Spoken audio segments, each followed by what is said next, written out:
Hi everyone! Welcome back sa aking YouTube channel. Bibili kami ngayon guys ng school supplies ng mga bata kasi papasok na po sila sa Monday. Sa public namin sila pinapasok kasi nga 'di ba nahinto sila ng second quarter dun sa Philippines.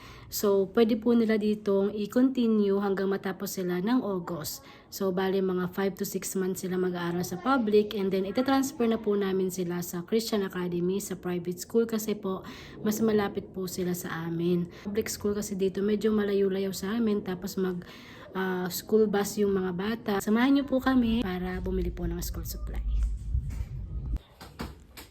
Ang ganda rin itong shoes na pang bata. Skechers to, pero ayaw kasi ni Trixie ng high cut. Tapos dito naman, medyo mababa yung price nila dito. Yung iba may 50, 59, 39, 59, 65. Ito, ang ganda pang bata din. Kasya to kay Trixie. Size 4 kasi si Trixie. Pero pag sa Philippines, nasa sa 3.5. Ito ang ganda rin ng Puma. Nasa $54.99 naman siya. Sobrang daming dito mga shoes na mura. And then, yan, 59 din yung shoes na yan. Ang saya siguro mag-shopping dito kapag naka-sale pa. Yun yung napili niyang shoes. Yun yung napili niyang shoes. Baba natin muna. Ito ang ganda nitong shoes na to. Ito yung napili niya. Ganda, no? Parang napunta ako ng lawin ni mama. Hindi, nasa 7, ano yan? 7.5. 0.5. Kapag di rin siya, kasha. 6.5. Kasha? Parang dako siya, mama. Ha? Dako siya. Ano siya? Parang dako siya pa yung mo dun. Dili talaga sa kaniya style. Dako. So, 7.5 to, size 7 si Chloe. Si ate Chloe. Ito 7.5 to, 7.5. So, dapat 7. Ito na yung nakuha ni Chloe, size 7, medium. So, ayan, okay na yan. Gusto ko din ito kunin. Ang ganda, mura lang siya. Ganda niya pag may lakad ka. 29, diba? Tinan mo. 10,000. 10,000 pesos. Hindi mura 10,000 yan. pesos. Ganda nito. Try natin itong box.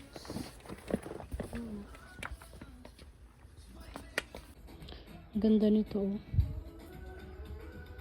Meron pa namang ito. Saan ko ba ito nakuha? Marami siya. Ito. Mga boots. Yung white.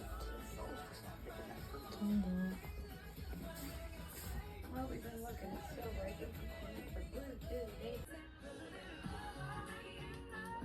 Parang mas bagay ito. Ito yung napili kong shoes. Sobrang ganda niya. Lalo na kapag naka-dress ka or naka-pants. Bagay na bagay talaga siya. Tsaka hindi masyado matangkad yung takong niya. Tapos yung price niya, dati siyang $79. Ngayon $20 na siya.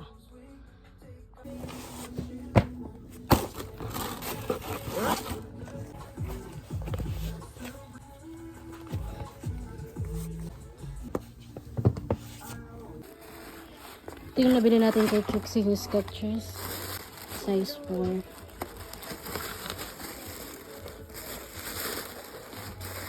Ano yung napili mo ate Chloe? Color pink. Ito yung nabili ni Chloe. Ito yung color pink. Tapos nabili niya din tong. Sabi ko nga palitan niya yung kulay kasi color pink. Pero yan yung gusto niya. Kaya okay lang yun. Kasi ito yung nabili kong boots ng $29. Dati siyang $79. Tapos, ito naman, ayan, nakuha din ni Chloe, yung boots. Tapos, ito pa yung nabili ni Chloe na shoes. Ito maganda rin to. Maganda, gustong gusto ko itong style na to. Maporma kasi. Hindi, kaya ate Chloe yan. So, dalawang boots yung nabili ni Chloe, tsaka rubber shoes na Nike. Tapos, kay Trixie, Skechers naman. Okay ka natin, Chloe?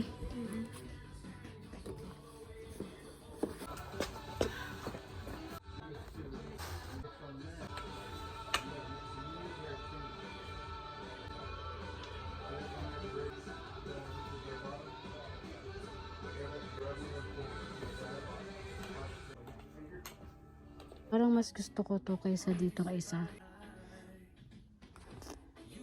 Hanap tayo ng ibang style. Ito maganda rin to, $89.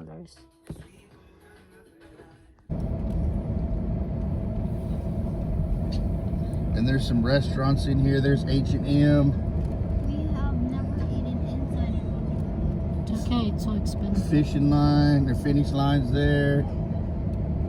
On the weekends, they have people out here that sing and stuff. There's Claire's. There's a restaurant, it's called the Hot Pox. This is the movie theater if you come here to watch movies. Alright. So that's what they consider a mall here. At least in Plainfield. Ay, wait lang.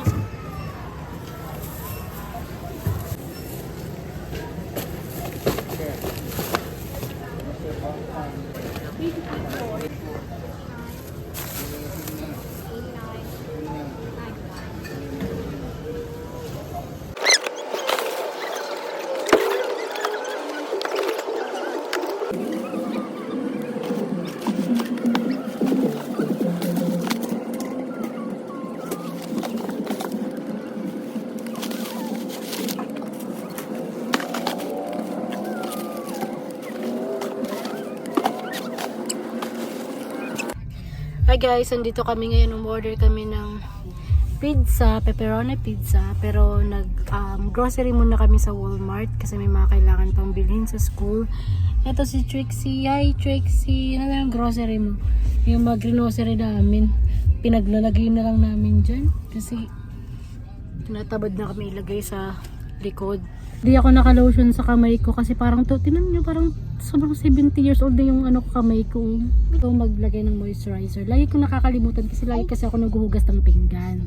Actually, pwede naman siyang lagyan ng dishwasher doon. Kaso nga lang, mas gusto kong wala kasi para matuto yung mga bata na laging maghugas ng pinagkainan nila. So, mas maganda na ganun yung gawin na lang. Pero, hopefully soon, bumili na kami kapag ginasto na namin.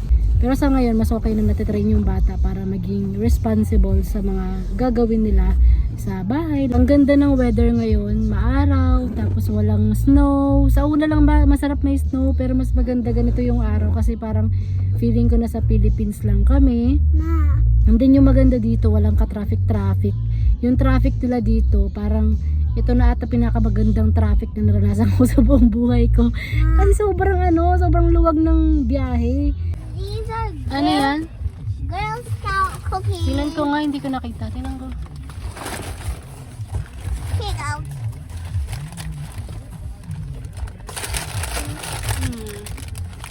Lemon ups. Parang masarap ng parang biscuit siya. Tapos eto, ano to? Ang cute naman, Girl Scout. Parang mga cookies na binibenta ng mga students. Ayun yung mga kids na nagbebenta na mga cookies. Ayun yung parents nila. Nakakatuwa dito talaga. I-read mo Kapag gusto nyo guys ng fast food, napakadaming fast food dito, Diyos ko. Ikaw na yung lilimit sa sarili mo. Tapos mahilig sila sa sweets, sa sugar, Diyos ko day. Kaya sobrang magiging prone talaga dito sa pagkakaroon ng diabetic after 5 to 10 years. So, sobrang dami nilang gustong kainin dito. Sobrang dami. Pero konti lang yung makikita mong tao dito. Usually kapag Friday hanggang Sunday, maraming mga tao dito. Kami lang ata yung laging lumalabas dun sa bahay, yung nagwawalis. Kami lang ata yung nakikita ko yung sarili ko, ha? Kami lang ata yung tao dun. Kasi yung mga tao dito puro trabaho. So yun yung kakainin namin for dinner. Pero yung mga bata siguro pipizza na lang. Gusto ko talaga may rice. Medyo nahihilo kasi ako kapag hindi ako nag-rice. Pero kapag mga pizza, pwede na rin naman for dinner naman. Hindi naman kailangan busog lagi kapag bago matulog. So much better na wag na lang din mag-rice. So ayan, hinihintay lang namin na maluto yung pizza. Then we're gonna go home. Charat. English yarn. Nakabili din tayo ng apple tsaka orange. Ano, ilakad niyo yung mga aso sa labas. Tapos, Trixie, ilakad mo sa snow. Ayun si snow, oh. No, I'm for butterscotch. Ilakad nyo sa labas. Kasi maganda yung araw eh. Wala nang snow. Sandali lang. Tapusin ko lang to. Magpiprito tayo ng fried chicken with curry powder. Maghanap tayo ng ingredients. Meron ditong paprika. Merong dill. Merong thyme. Hanapin natin yung curry powder. Tinang cornstarch.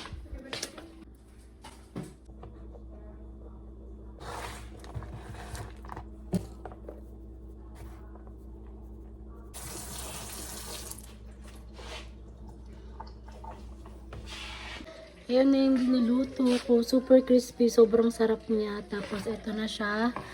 Tapos, ito na siya. Niluluto ko na lang. Malapit na matapos dahil gutom na kami. Pinapanood ko yung favorite vlogger ko din na Mami. Na si Mami, Chona and my kids. Ayan po. Pinapanood ko siya. Kasi wala lang, tuwan-tuwa lang ako kasi siguro pag nagmamatured na, mas gusto yung mga ganitong panoorin kaysa sa mga walang kwentang mga video, di ba? So parang more on family, parang nakaka-relax lang tingnan. Kasi very, natural yung pag-vlog, yung katulad sa amin, yung napaka-natural lang talaga na vlog na talagang kung ano yung nangyayari today, yun talaga yung pinapakita ni Mami, Chona and my kids. Yan, gusto ko lang mag-hi kay Mami, Chona and my kids. Sana mapansin mo ako, char. But I'm happy to watch your vlog. So, everyday ko pong pinapanood yung vlog mo. Kahit nasa Pilipinas po ako, super idol po kita. Thank you guys for watching and please don't forget to subscribe sa aking YouTube channel para ma-update po kayo sa lahat po ng gagawin po naming video. Bye-bye!